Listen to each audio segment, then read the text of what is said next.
ठीक है, करना शुरू। हाँ मुझे पता है।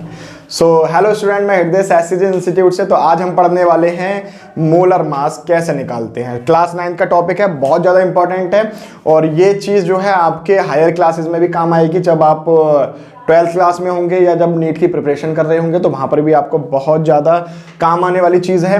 तो सबसे पहले 9th के बेस पर हम ये जान लेते हैं कि भाई मॉलिक्यूल क्या होता है। कि एक मॉलिक्यूल की अगर मैं बात करता हूँ, ठीक है, तो मॉलिक्यूल जो होता है वो एक या एक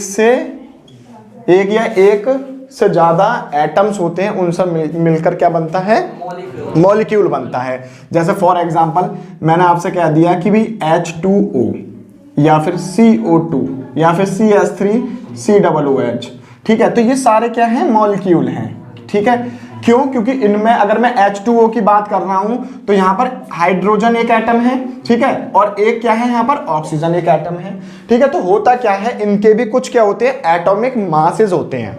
ठीक है, मोलर मास निकालने के लिए हमें पहले एटम के मास पता होना चाहिए। ठीक है, तभी तो आप मोलर मास निकाल पाओगे। ठीक है, बहुत सिंपल सा टॉपिक है, बहुत अच्छा टॉपिक है, अच्छे से समझेंगे इस चीज को। जैसे आपके एनसीईआरटी में जो है एक टेबल बनी हुई है, जैसे हाइड्रोजन का एटॉमिक नंबर 1 होता है, कार्बन का कितना होता है 12, ऑक्सीजन का कितना होता है 16, और सोडियम का आपका कितना होता है 23, और क्लोरीन का आपका होता है 35.5, कैल्शियम का आपका जो होता है वो होता है 40, मैग्नीशियम का आपका होता है 24, और कोई रह गया ऐसे करके, नाइट्रोजन का होता है 14। तो इस तरह से आपकी एक टेबल बनी हुई है। तो 9th स्टैंडर्ड में जो है, जो टेबल जो है वो आपकी इन्हीं पर बेस्ड होंगे क्वेश्चंस, जो सेकंड टर्म में जो आएंगे आपके। ठीक है, तो जैसे अगर कह दिया जाए भी आपसे कि H2O का आपको क्या निकालना है, मोलर मास निकालना है। ठीक है, अब मोलर मास जो है मॉलिक्यूलर मास, ठीक है, और वो किससे मिलकर बना हुआ है, एटम 1 और एटम 2 का जो है हमें क्या पता होना चाहिए, एटॉमिक मास पता होना चाहिए।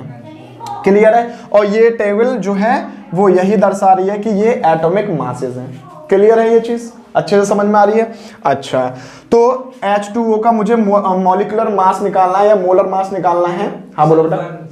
सल्फर का कितना है बेटा, 32।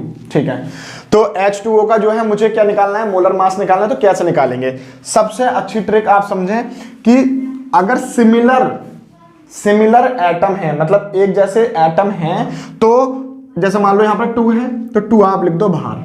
ठीक है, मल्टीप्लाई हाइड्रोजन का कितना होता है बेटा 1, मल्टीप्लाई 1। ठीक है, जब आप दूसरे एटम पर जाओगे तो वहां पर आपको प्लस लगाना है। क्लियर है, और ऑक्सीजन का कितना होता है बेटा 16। ठीक है, तो ये कितना हो जाएगा आपका, पहले मल्टीप्लाई होगी, बॉड मास हमने पढ़ा होगा बचपन में। ठीक है, पहले मल्टीप्लाई करेंगे फिर बाद में प्लस करेंगे। ठीक है बेटा, तो ये हो जाएगा 2 प्लस में 16, तो ये आ गया आपका 18। ठीक है, क्लियर है, तो इसका जो म्यू लगा देते हैं इसकी यूनिट के लिए, तो जो है इसका H2O का जो मोलर मास होगा दैट इज 18।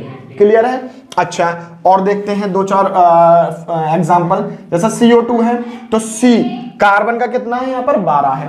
ठीक है, 12 प्लस में, अब देखो O2, O के साथ 2 है तो 2 बाहर ले लो आप, मल्टीप्लाई ऑक्सीजन का कितना है बेटा 16 है। ठीक है, तो देखिए ये कितना हो जाएगा, 12 प्लस में 32, और कितना आ गया ये 44।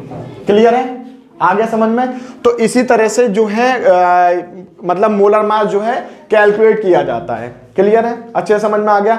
तो ये वीडियो आपको यहां तक अगर अच्छी लगी हो तो इसे लाइक करें, कमेंट करें और शेयर करें अपने फ्रेंड्स के साथ। जब तक के लिए थैंक यू।